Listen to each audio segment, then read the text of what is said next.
সান Marino হচ্ছে দক্ষিণ ইউরোপের একটি দেশ, যার অফিসিয়াল নাম republic of San Marino. City of San Marino হচ্ছে সান মেরিনোর রাজধানী। অধিকাংশ মানুষ এখানে ক্যাথলিসিজমে বিশ্বাস করে। ইতালিয়ান হচ্ছে স্যান মেরিনোর অফিসিয়াল ভাষা। স্যান মেরিনোর আয়তন 61.19 বর্গ কিলোমিটার। এখানে প্রায় 35,000-এরও বেশি মানুষ বসবাস করে। এখানে ইউনিটারি, পার্লামেন্টারি, ডায়ার্কিক, ডিরেক্টোরিয়াল রিপাবলিকের প্রচলন রয়েছে। ইউরো হচ্ছে সান মেরিনোর মুদ্রার নাম। উপনিবেশিক শাসন সম্পর্কে যতটুকু জানা যায়,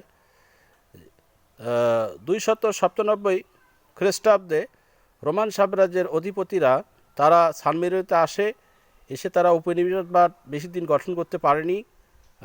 ফলশ্রুতিতে সান মেরিনো 3রা সেপ্টেম্বর 301 খ্রিস্টাব্দে তারা রোমান সাম্রাজ্যের কাছ থেকে স্বাধীনতা লাভ করে। এটা হচ্ছে একটি ল্যান্ডলক কান্ট্রি, যা পুরা ইতালি বেষ্টিত। চারপাশ দিয়েই রয়েছে সেই সময় 9টি সাম্রাজ্য ছিল রোমান সাম্রাজ্য। সেই রোমান সাম্রাজ্যের অধীনে তারা ছিল। এই ছিল আমার কাছে সান মেরিনো সম্পর্কে যৎসামান্য তথ্য।